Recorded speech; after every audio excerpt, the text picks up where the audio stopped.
It began with laughter, loud, uncontrollable laughter, the kind that left viewers breathless, clutching their sides, and wondering how something so chaotic could be so brilliant. But behind the slammed doors, the shouting matches, and the perfectly timed disasters, there is something else hiding in plain sight. Something uncomfortable, something controversial, and eventually, something that would spark debates lasting decades. Because Fawlty Towers wasn't just a comedy, it was a ticking time bomb disguised as a sitcom. And when it finally exploded, no one, not the audience, not the network, not even its creators, could fully control the fallout. To understand how it all began, you have to step inside a real hotel. Not a fictional one, not a carefully crafted set, but a real, uncomfortable, almost unbelievable place where the line between comedy and reality didn't just blur, it disappeared entirely. It was the early 1970s when a young comedy troupe arrived in the quiet seaside town of Torquay. They were there for work, expecting nothing more than a simple stay in a modest hotel. Instead, they walked into a nightmare of hospitality so bizarre, so surreal, that it felt like a performance. The man running the hotel was Donald Sinclair, and he didn't behave like someone who welcomed guests. He treated them like intruders. One moment, he was glaring suspiciously at visitors as if they had something to hide. The next, he was scolding them over trivial details that most people wouldn't even notice. When one guest accidentally left a briefcase unattended, Sinclair didn't calmly investigate. He didn't ask questions. He simply grabbed it and threw it over a wall, convinced it might explode. The guests weren't sure whether to laugh or leave. But one man was watching closely. That man was John Cleese. And what he saw wasn't just bad service. It was inspiration. Cleese saw something extraordinary hidden inside the madness. A character. A man so desperate to appear sophisticated, so completely unfit for his role, that he became unintentionally hilarious. Sinclair wasn't trying to be funny. That was the magic. He was serious. Dead serious. And that seriousness made him absurd. Cleese began to imagine what would happen if someone like Sinclair ran a fictional hotel. What disasters would unfold? How many lives would he frustrate? How many situations would spiral completely out of control? From that simple question, one of television's most unforgettable characters was born, Basil Fawlty. But Basil didn't emerge overnight. He was the product of years of observation, frustration, and creative evolution. And to truly understand Basil, you have to understand the man who created him. Long before he became a comedy legend, Cleese was just a tall, awkward boy growing up in a quiet English town. He stood out, not because he tried to, but because he couldn't help it. His height alone made him impossible to ignore. But inside, he was observant, curious, constantly studying the strange behaviors of the world around him. He was fascinated by authority figures, not because he admired them, but because he saw their flaws, their insecurities, their quiet desperation to appear important. These observations stayed with him. Eventually, Cleese found himself at Downing College, Cambridge, where his future would change forever. It was there that he joined a student comedy group. There, he discovered that his awkwardness wasn't a weakness. It was a weapon. He met collaborators who shared his strange vision of humor. Together, they pushed boundaries. They rejected traditional punchlines. They embraced chaos. This group would later become known as Monty Python. But even as Cleese found success, something deeper was forming in his mind. A character built on frustration, on insecurity, on the quiet rage of a man who wanted respect but never truly earned it. That character would eventually find his home in a small, struggling hotel. Cleese didn't create the show alone. Beside him was Connie Booth, his creative partner and wife at the time. Together, they crafted a world that felt painfully real. They didn't want easy jokes. They wanted tension. They wanted situations where every decision made things worse. They wanted viewers to feel the discomfort, the anxiety, and the inevitable collapse. When the show first aired, the reaction was uncertain. Some critics didn't understand it. They saw chaos where others saw brilliance. They saw anger where others saw comedy. They questioned whether audiences would accept such an unlikable central character. But audiences didn't just accept Basil Fawlty. They recognized him. They saw his insecurity, his desperation to impress wealthy guests while resenting them at the same time, his constant failures disguised as confidence. And they laughed. They laughed because Basil wasn't just funny. He was human. The hotel became a pressure cooker. Every episode added more tension.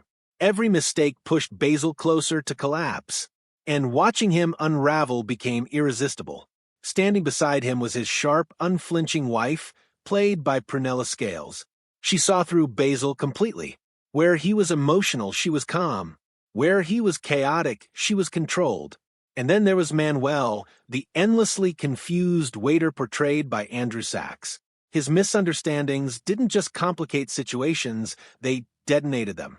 Together, they formed a perfect storm. But while audiences were laughing, tension was building elsewhere.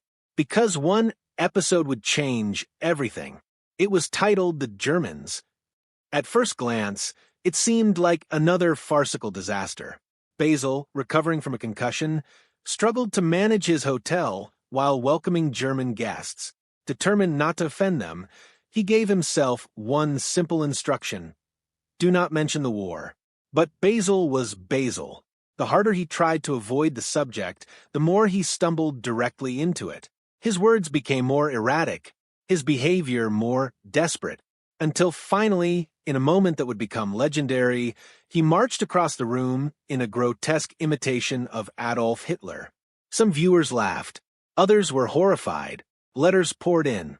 Complaints flooded the network. People accused the show of crossing a line that shouldn't be crossed. Executives debated whether the episode should be banned.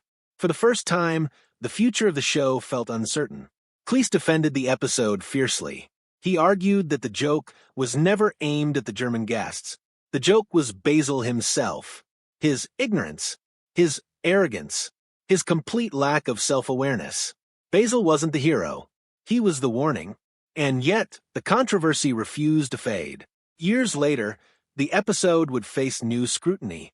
As cultural standards shifted, streaming platforms removed or edited it. New generations viewed it through different lenses. The debate reignited. Was it satire, or was it offensive? The answer depended entirely on who was watching. But controversy wasn't the only struggle happening behind the scenes. While Basil's fictional marriage was crumbling on screen, Cleese's real marriage to Booth was quietly falling apart off-screen. They separated during production of the later episodes. Yet somehow, their creative partnership remained intact. They continued writing, continued performing, continued building something timeless, even as their personal relationship ended. It was a strange contradiction, pain fueling brilliance. And then, almost as suddenly as it began, it ended. Only 12 episodes were ever made.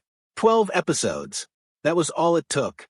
In a television landscape filled with long-running shows, it seemed impossible that something so brief could leave such a permanent mark. But it did. Over time, critics who once doubted the show began to reconsider. They recognized its precision, its boldness, its willingness to make audiences uncomfortable. Eventually, the British Film Institute named it the greatest British television series ever made. Not one of the greatest. Its influence spread across generations. Writers studied its structure. Actors admired its performances. Audiences continued discovering it, laughing just as hard as viewers had decades earlier.